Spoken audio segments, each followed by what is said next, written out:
The words hit like a gunshot in a crowded hall. "You're fired, Dr. Diana Santos. Leave your coat and badge on the desk now." Director Whitman's booming voice echoed through Santa Clara Hospital's lobby, cutting through the chatter of patients, families, and staff. Heads turned instantly. Whispers spread like wildfire. A woman who had given over a decade of her life to this hospital, humiliated in public, dismissed like a criminal. Diana Santos, 38, stood frozen for a moment, her dark, unflinching eyes fixed on the red-faced director. A hush fell over the crowd as security guards edged closer, waiting for her to hand over her badge. She had never imagined that 10 years of tireless dedication, 10 years of late-night emergencies, surgeries, and sleepless shifts would end like this. Not with gratitude, not even with a quiet dismissal, but with open humiliation in front of strangers and colleagues alike. Still, Diana refused to tremble. Slowly, she reached for her pristine white coat, folded it neatly, and placed it on the reception desk. Whitman sneered, his voice dripping with venom. "Violation of hospital protocol, unauthorized use of medical resources, treating patients without prior payment. Do you think you're some kind of savior? People like you need to learn their place in this institution."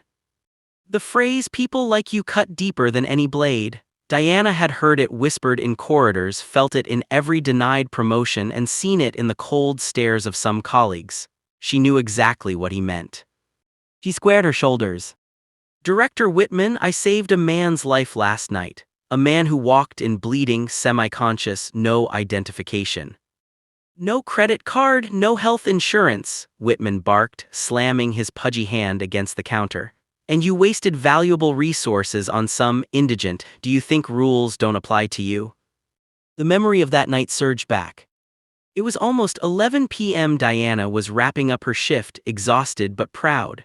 Just as she prepared to leave, the automatic doors burst open. A man stumbled inside, his clothes torn, his face caked with blood and mud. He collapsed on the tiled floor before anyone could react. "Please help," he whispered before losing consciousness. The receptionist on duty, Patricia, a blonde more interested in her phone than the patients, barely lifted her head. "No insurance, no treatment, rules are rules," she muttered, scrolling. Diana's instincts kicked in. She rushed to the man, her hands already assessing his injuries. His pulse was weak, his breathing shallow, head trauma, possible internal bleeding. Seconds mattered. "Call Dr. Martinez, Prep ER3, Diana barked, already administering first aid. Patricia's jaw dropped, but Dr. Santos, the rules. "To hell with the rules, he's dying." Her words cracked like thunder in the sterile silence. Nurses jumped into action, following Diana's lead. Now, as Johnson, the security guard who had always treated her with respect, escorted her out, Diana felt the weight of betrayal pressing in. Whitman's smug laughter echoed behind her. "The only thing you saved was a worthless bum. Now get out before I call the police." Diana's jaw tightened, but she stayed calm. "One day you'll regret this," she said softly, her voice steady. As the revolving doors spun her out of the hospital for the last time, she caught sight of something odd. The homeless man who usually lingered near the hospital entrance wasn't there. Instead, a sharply dressed man in a tailored suit stood in the same spot, speaking quietly into an expensive phone. Strange. But Diana didn't linger. Her humiliation was still fresh, stinging like salt on an open wound. What she didn't know was that the man she had saved wasn't just anyone. Beneath the blood and grime, he had been wearing a $300,000 Patek Philippe watch hidden under his sleeve. And while she walked home defeated, the wheels of a life-changing storm were already in motion. Her modest apartment in Riverside felt colder than ever when she got home. Bills piled on the table, her refrigerator half empty, her career shattered. She sat quietly, staring at the wall, wondering what future she had left. Her phone buzzed, 3 missed calls, unknown number. The 4th call she finally answered. Dr. Diana Santos, a calm, professional male voice. "Yes, who is this?" "This is Thomas Reynolds, corporate lawyer for Reynolds and Associates. We need to speak urgently about the patient you treated last night." Her heart lurched. "If this is about a lawsuit, I was only doing my duty. On the contrary, Dr. Santos, the man you saved, his identity changes everything. Can you meet me in an hour downtown coffee shop? The line went dead before she could ask more. The cafe buzzed with the clatter of cups and the low murmur of business chatter. Diana walked in nervously, still in her scrubs, stripped of her lab coat but not her dignity. A tall, impeccably dressed black man waved from the corner. His presence exuded calm authority. "Dr. Santos, thank you for coming," he greeted. Thomas Reynolds slid a sleek tablet across the table. "This," he said, "is the man you saved." On the screen was a polished headshot, clean-cut, confident, powerful. Diana's eyes widened. She recognized him instantly, the same face she had cleaned of blood and mud hours ago. Vincent Montenegro, CEO of Montenegro Holdings, one of the largest healthcare corporations in America. Diana almost dropped her coffee. He was dressed like a beggar. Reynolds nodded gravely. "Mr. Montenegro has a habit of hiking alone to clear his mind. Yesterday he suffered a severe accident. He tried to make it to the nearest hospital, yours." Diana sat stunned, her pulse quickening. She had risked her career for a man who turned out to be a billionaire. Reynolds leaned closer. "And now, Dr. Santos, he wants to help you, but this has to be handled carefully. Director Whitman has powerful political connections. We can't move recklessly." Back at the hospital, Whitman reveled in his victory. He convened a staff meeting, puffed with self-importance. "This," he boomed, "is what happens when someone forgets their place. Diana Santos violated hospital policy and was dismissed. Let this be a lesson." Patricia clapped quietly, smirking. Others stayed silent, their eyes downcast.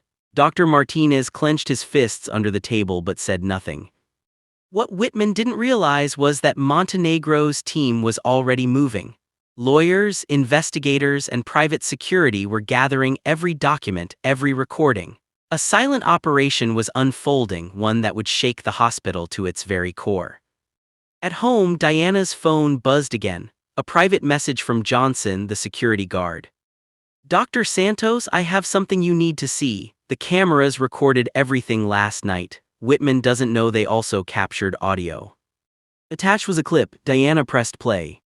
Whitman's voice snarled through the speakers. "That arrogant black woman needs to learn her place. I've been looking for a reason to fire her. She saved a beggar-perfect excuse." Diana's hands trembled. She had endured racism and sexism her entire career, but this was proof. Meanwhile, Whitman toasted champagne at a charity dinner. "Santa Clara is thriving, profits are up 15%, we've cut the problem elements." The men around him laughed, unaware that one of the waiters serving drinks wore a hidden camera, streaming every word to a team of attorneys 3 blocks away. The net was tightening. Whitman had no idea. The ballroom glittered under chandeliers, laughter spilling over fine crystal. Thomas Whitman, director of Santa Clara Hospital, basked in the glow of his own importance. Champagne in hand, he raised a toast to his wealthy guests. "Santa Clara has never been stronger," he declared, voice booming. "We've trimmed the fat, cut unnecessary expenses, and raised profits by 15% this quarter. Ladies and gentlemen, this is proof quality healthcare and profitability can go hand in hand." Polite applause filled the room. Whitman smiled, soaking in the admiration. He thought he had silenced the only thorn in his side, Dr. Diana Santos. But while Whitman preened under golden lights far from the glamorous hotel, shadows were at work. In a private suite, Vincent Montenegro sat propped against white pillows, bandages still wrapped around his ribs. His eyes were sharp despite the pain. Around him, lawyers and investigators huddled over laptops, documents, and phone records. "I want everything," Montenegro said, his voice low but commanding. "Every denied patient, every questionable budget cut, every shred of evidence that proves this man Whitman has turned healthcare into a business of cruelty." "Yes, sir," his lead investigator replied. "We've already found disturbing patterns. Nearly 90% of minority patients without premium insurance were turned away over the last 5 years." Montenegro's jaw tightened. "And the money?" "Large donations to political campaigns, all connected to the mayor, Whitman's cousin." Montenegro leaned back, fury simmering beneath his calm. His near-death experience had opened his eyes in ways no board meeting ever could. He owed his life to a woman Whitman had destroyed. That would not stand. "Find proof, every dirty detail," Montenegro ordered, "and when the time is right, we'll bring him down."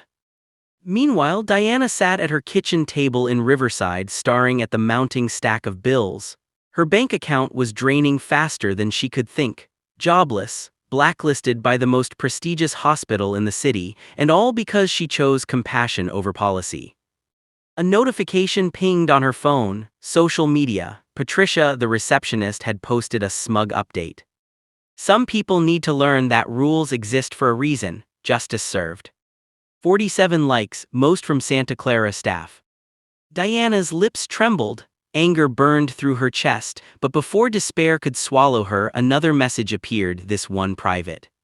It was from Johnson, the security guard who had escorted her out. "Dr. Santos, I have something you need to see." Attached was the security footage. Diana pressed play. Her breath caught. There was Whitman's voice, dripping with hatred. "That arrogant black woman needs to learn her place. I've wanted to get rid of her for years." She saved a beggar-perfect excuse.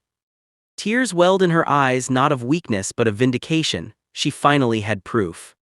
At Santa Clara, Whitman strutted through the halls, his shadow looming over staff. Nurses whispered behind his back, doctors clenched their jaws but said nothing. Fear kept them silent. Dr. Martinez, one of the few who had supported Diana, clenched his fists in the break room. "This is wrong," he muttered under his breath. But Whitman's influence was far-reaching. He had the mayor's protection, donors' money, and a reputation as a successful director. Who would dare challenge him? Whitman thrived on that power. In his mind, Diana was finished, forgotten. What he didn't realize was that forces far beyond his control were aligning against him. The charity dinner was supposed to be another feather in Whitman's cap. The ballroom sparkled, guests in designer suits and gowns toasted to his vision. But one of the waiters weaving between tables wasn't a waiter at all. The man's jacket lapel concealed a pin-sized camera, transmitting every smug word Whitman uttered to a surveillance van parked blocks away. Whitman laughed, clinking glasses with investors. "We rejected 312 Black and Latino patients this month alone. Excellent work, Patricia. Every dollar saved is another bonus for us." Laughter rippled across the table. None of them knew their cruelty was being recorded. In the van, Montenegro's legal team exchanged grim looks. They had their smoking gun. The next morning, Diana met Thomas Reynolds at the same downtown cafe. She looked tired but determined. "You've seen the recording," Reynolds said, sliding her phone back to her. "This isn't just about your firing anymore, this is about systemic abuse." Diana sipped her coffee, her hands trembling slightly. "All I ever wanted was to save lives, but Whitman, he's built a system that profits from denying them." Reynolds leaned forward. "And that's exactly why Mr. Montenegro won't let this go. He told me himself, your act of compassion changed his life, and now he wants to change yours." Diana blinked, unsure if she'd heard correctly. "What does that mean?" Reynolds gave a faint smile. "It means you're not alone anymore, but we need to be strategic. Whitman is shielded by money and politics. To bring him down, we must expose not just his cruelty, but his corruption." 2 days later, Whitman received a surprise. Federal investigators arrived at Santa Clara requesting records. Whitman feigned calm, but his eyes betrayed panic. "Routine audit," the agents explained. Whitman forced a smile. "Of course, Santa Clara runs a tight ship. You'll find everything in order." But in the privacy of his office, his hands shook as he dialed his cousin, the mayor. "They're sniffing around," Whitman hissed. "Relax," the mayor assured. "You've covered your tracks, just stick to the story." But Whitman didn't know his tracks were already unraveling. Montenegro's team had uncovered falsified medical records, shell company accounts, and a suspicious trail of donations that led straight to City Hall. Despite Reynolds' reassurances, Diana struggled with doubt. She had no job, no income, no allies at the hospital. Her name was tarnished. Former colleagues ignored her messages, some even mocked her. Lying awake at night, she wondered if she had ruined her life for nothing. But then she remembered the man on the floor, the blood, the desperation in his eyes. She had chosen compassion, and that choice had saved him. A knock on her door pulled her from her thoughts. She opened it cautiously. Johnson stood there, a nervous smile on his face. He handed her a flash drive. "You didn't get this from me," he whispered, "but it's everything the cameras picked up. You'll want to see it."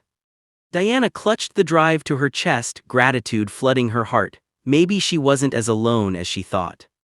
In his luxury suite, Vincent Montenegro watched the footage of Whitman's speeches, his eyes blazing with controlled rage. "To think," he muttered, "I almost died because this man turned compassion into a crime."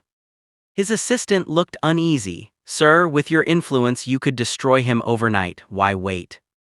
Montenegro shook his head. "No, if I act alone they'll spin it as a personal vendetta. This has to be bigger, public, undeniable." He leaned forward, voice sharp. "This isn't just about Whitman, this is about changing the entire system he represents." Santa Clara's staff began to notice subtle changes. Patients asked questions, reporters lurked near the entrance, whispers spread of an investigation. Patricia, still smug, laughed it off. "Let them dig, Whitman always wins."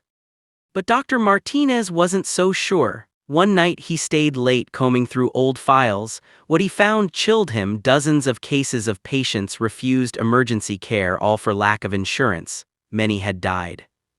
Martinez closed the folder, fury burning in his chest. He had stayed silent for too long. It was time to speak.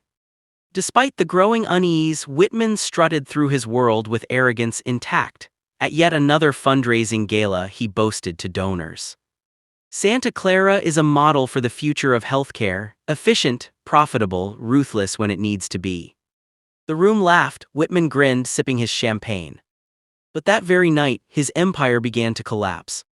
The giant screens in the ballroom, meant to showcase Santa Clara's success, flickered suddenly. Whitman's smiling face vanished.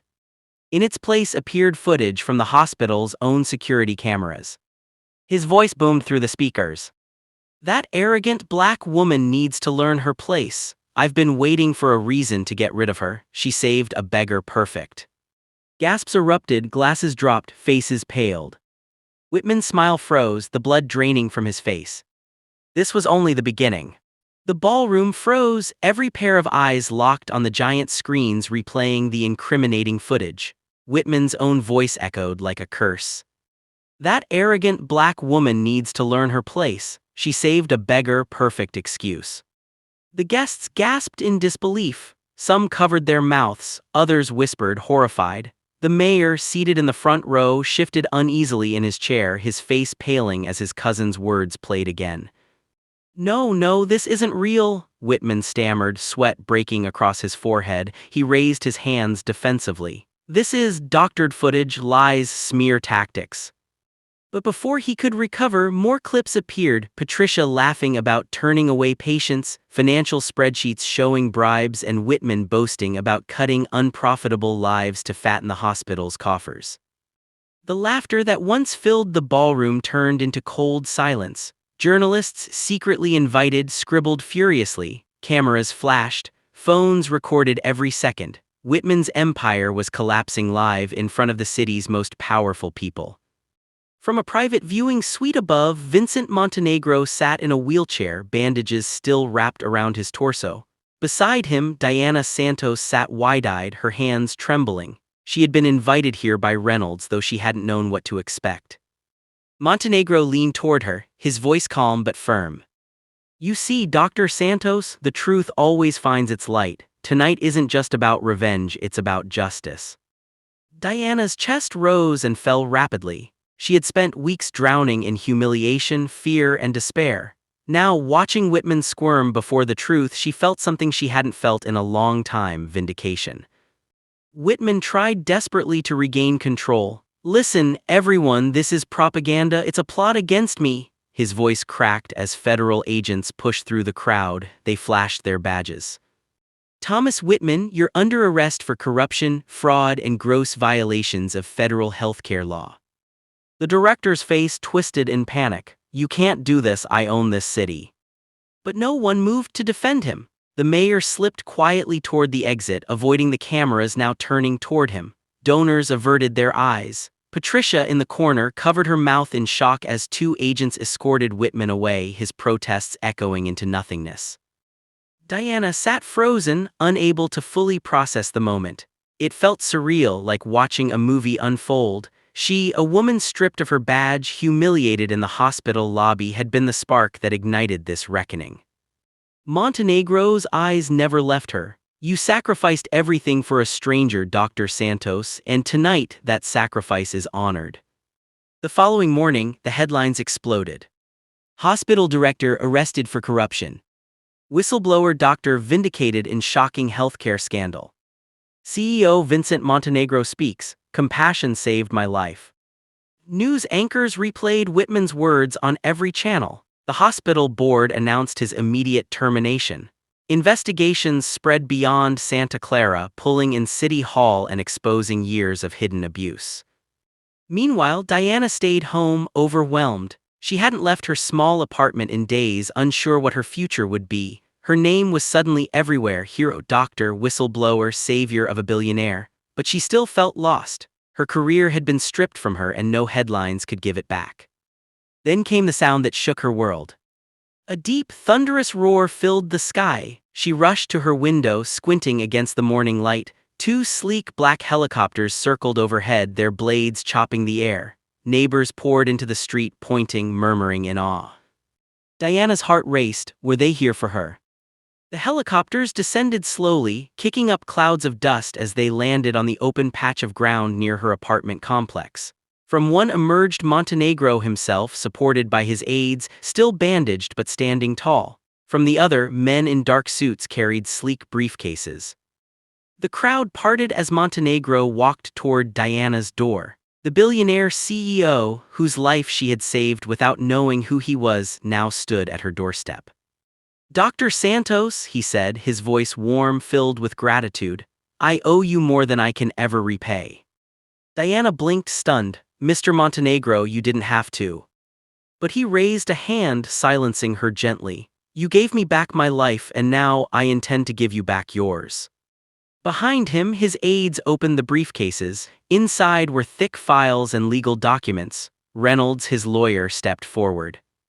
"Dr. Santos, Montenegro Holdings is offering you a new beginning. Full funding to establish your own state-of-the-art clinic equipped with everything you need to serve the community. No bureaucracy, no politics, just care." The crowd gasped. Diana's hands flew to her mouth. "My own clinic." Montenegro smiled softly. "You once said rules shouldn't stand in the way of saving lives. I agree, and I want to help you build a place where compassion comes first."